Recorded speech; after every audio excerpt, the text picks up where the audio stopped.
Waiting all day to play some league at night. Sit up cause you in for a cheese-filled fight. More than a game, these boys don't touch grass.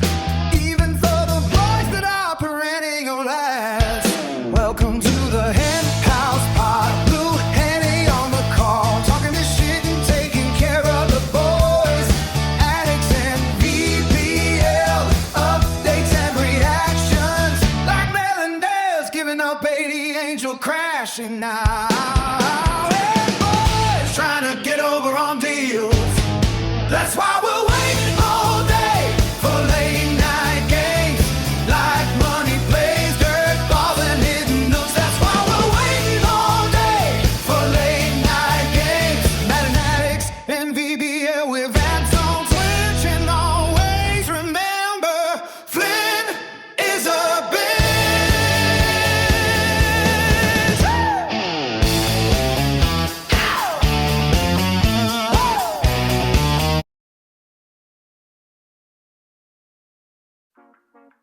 And welcome to the HenHouse. I'm your boy Blue Henny, coming at you with our first real baseball episode, honestly. It's been a minute since I filmed and hella busy at work, but we're gonna really talk about today our post-draft rankings, and I went through all the teams, overalls, players. We gave my personal opinion on ranking rosters only, 1 through 30. And then I'm also going to transition to our division predictions. So for the people that didn't read the post or just didn't know, we are going with divisions like we did 2 years ago, I believe it was. And I'm going to give my little prediction of who I think is going to win each division and power rankings 1 through 5 in those divisions, as well as my playoff predictions and wildcard predictions, and even making a way too early World Series pick. So with that being said, I'm going to transition over and let's look at our power rankings for the roster. So you should all be seeing on the screen right now the power rankings. I apologize for being so crammed together, but as you see here, I put in parentheses the overall of the team based off the standings at the moment that I recorded this video. So starting off at 30, which to no fault of his own, it's tough to really pull anything off with that shit. The Rockies are at 72 overall, and they are ranked 30th, as they are the only team at that overall.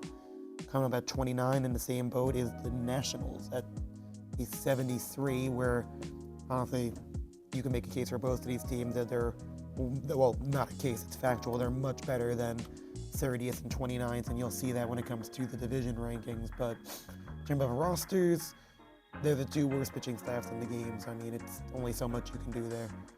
Moving into our next group, the 74s, I have the Los Angeles Angels at 28, the White Sox at 27, the Cardinals at 26, and the Twins at 25. For the most part, I try to do the average of contact and power, because usually, more times than not, hitting is what reigns supreme. So based off that, it's tough on her, but there's a couple of sneaky users on here, and one of these users is actually predicted to win a division. But there's some sneaky good users on those teams that I think that can make up the gap in skill. Oh, and I forgot the Athletics too, same thing. Going on to the next group, so the Athletics was 24, I forgot to mention them before. 23 through 18 are the 75, so we got the Cleveland Guardians at 23, the Milwaukee Brewers at 22, the Giants at 21, the Cubs at 20, D-backs 19, the Rangers 18. The team that could be so much higher on here, obviously 22, and I'll talk more about the user in the next segment, but I think he had the number 1 or number 2 power, but number 30 in contact, so at the high risk, high reward team that kind of is fair to the ranking here, but could easily be higher if they're hitting. Going to my next batch, the 76s, we got the Red Sox at 17, Astros 16, Tigers 15, Pirates 14, the New York Mets 13, the New York Yankees 12, the Braves 11, Reds 10, Royals 9, Marlins 8, and Orioles 7. This is where the bulk of the league is. Half the league is in this middle of the road where it came really tough here. Orioles got the top spot because we all know the user, which I'll talk about later, is one of the better traders in the league. So we're going to see on that, like, if the skill can match up with the ranking, but this is a really tough group to rank here, and it definitely took some very big nitpicky stuff. Moving on to the top 6, which is where our cream of the crop comes here. We have the 77s, which I have Padres at 6, Phillies at 5, Blue Jays at 4, the Tampa Bay Rays at 3. All 4 teams really nice, honestly. And then our top of the class, the best 2 from the draft. One surprise here, I mean, the Mariners, as good as they are, I wouldn't have thought would be 76. That was just good drafting, honestly. And no surprise, the Dodgers being 1. The first pitching staff taken off the board. Even without Shohei Ohtani, always one of the more stacked rosters, and it doesn't help. Well, it doesn't help the other 29 of us that it's actually one of our better users who picked them. So moving on, I'm gonna do the AL and NL East predictions. So for the AL East, the division, I have Pisa, who's the Red Sox, at 5th. White Boy at 4th with Tampa. Melendez at 3 with Baltimore. Sean at 2 with the Yankees, and number 1, Hoodie. And I went off the rankings, a little bit of just past history, and just my own personal thoughts there. Hoodie's a good user and a consistent user. And one thing I'll say with 2 through 4, although they all have really good rosters, Toronto obviously is up there too, they're not as consistent when it comes to it. And Hoodie, I think, is a little more consistent, which is why I give him the edge here. Even though I do have, and you're going to see, Sean as one of my 3 wild cards. The NL East, putting myself at first, I feel cocky saying it, but I kind of think the same way, where I feel like James and Sports Freak are both good users, but just also wildly inconsistent users. Cook, I could easily see being 2 in here, just because of the fact Cook started off this season well, and I actually liked how he drafted despite being the Nationals. But I gotta put him at 3 just because I don't know if he can overcome the skill gap. His Silk has a pretty good roster too, and Silk I like. He's been pretty good. I think he was in the NL West the last year, if I want to say. But I think he's a safer bet to be 2, even though it wouldn't shock me to see Cook here. Wouldn't shock me to see me be completely wrong as hell with this one, if Sports Freak and James are much more consistent, because their skill is good. But the inconsistency is legit also. Moving on to the AL and NL West, I have in the AL Central, which I'm going to say now I do think is the weakest division of the 6. But I do have DCP at 1, Pierre at 2, Domino at 3.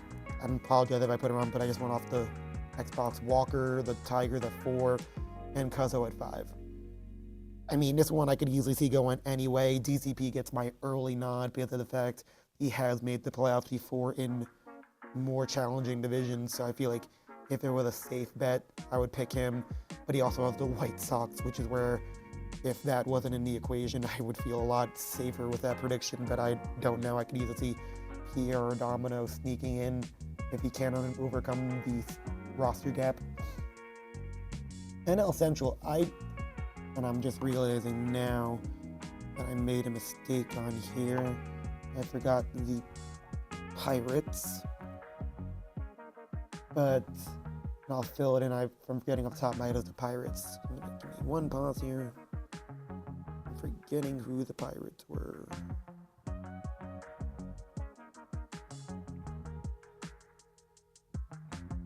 I can't figure it out. So you'll see the name in here, but at the time I can't remember it. But I remember based off record.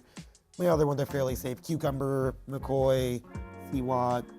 I think that might be the best trio, and this might be the deep. Actually, no, I don't know. The NL West is really deep too. Actually, that's gonna be a hell of a race right now. I don't think any of the 3 at this point have a loss. But whatchamacallit, I put Cucumber at 1 just off the track record. This is gonna be a highly competitive division. And combined with the NL West, I don't think I picked any wild cards in the NL East. There's no disrespect to them, it's because I think the NL Central and NL West are deep. And moving on to the AL West, I got Benoit at 1, Deceptions at 2, Avi at 3, Angel at 4, CJ at 5. Fairly straightforward here. Benoit to me is the new Santa, where he's someone who's just cracked out of his mind. Deceptions, again, is a very consistent user with a safe bet that he'll be in the mix there. I don't know if he'll catch Benoit, but definitely in that strong mix, even though I think he beat him if I'm not mistaken. And then the NL West to me is the deepest division. These are 5 playoff caliber users, so good luck to all of these 5 of you. I got Grapes at 1, Quick at 2, Slime at 3, Matt DeLeo at 4, and Hanjo at 5. 5 legit really good teams here. And you'll see I picked 2 wildcards, so moving on to that. My way too early playoff predictions, I have the division winners, which are myself and Hoodie from the East, Cucumber DCP from the Central, Grapes Benoit from the West. I have the first round buys going to Cucumber and Benoit. My wild card, I have McCoy, Quick, and C-Watt for the NL. The AL, I have Pierre, Deceptions, and Sean sneaking into that last spot. With my World Series predictions being Grape versus Benoit, with Benoit winning it. I mean, I think this is a fairly decent prediction here. Benoit's cracked. I think the NL is very wide open because I really do feel like there's 4 to 5 legit users that can come out of the NL. With the AL, I think being significantly lesser, where I'd be shocked if it isn't Benoit. Maybe Deceptions or Hoodie, but I would feel Benoit is going to be a heavy favorite in the AL. The NL I could see be very wide open, but I lean Grapes just off track history. And then moving on to our last segment, we're going to go over what I call the weekly Henlights, which are going to be your guys' videos submitted that I'm going to be giving my live feedback on. So let's move on to our first video. Done to beat the odds. Everyone's trying to elevate the ball in today's game, but if you can hit a ball that hard on the ground, it's going to find some holes. And a superb diving catch. What a play. Throw behind the runner, and they've got him doubled off. He's fast too. That's a base hit No bueno. This ain't good, folks. So now back to the top of I the could order. smell it from here. That's back-to-back singles for him. Didn't try to do too much with it, just to really control Fucking the setup. swing. We don't see a whole lot of that these days. Yep. Here's a drive out to right center. Way back there. Look out. Gone. Another homer. His second. I should have home run peeped of the game. setup, man. Got to find a way to breathe and slow everything down. Swung on, belted. That one carrying. It's gone. Grand slam. An absolute smash to left. Here. And fouled off. The winning run on second base. No, that's out. Triple digits on the gun. I know there are more pitchers that can reach that now than in the past, but it's still. This one swung on and hit well. Way back there. Gone. Ball game.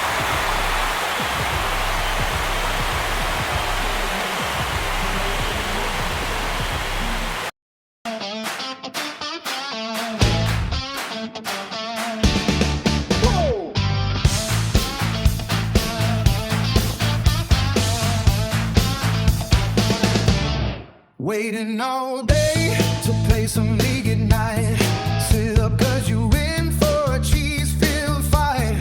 More than a game, these boys don't touch grass.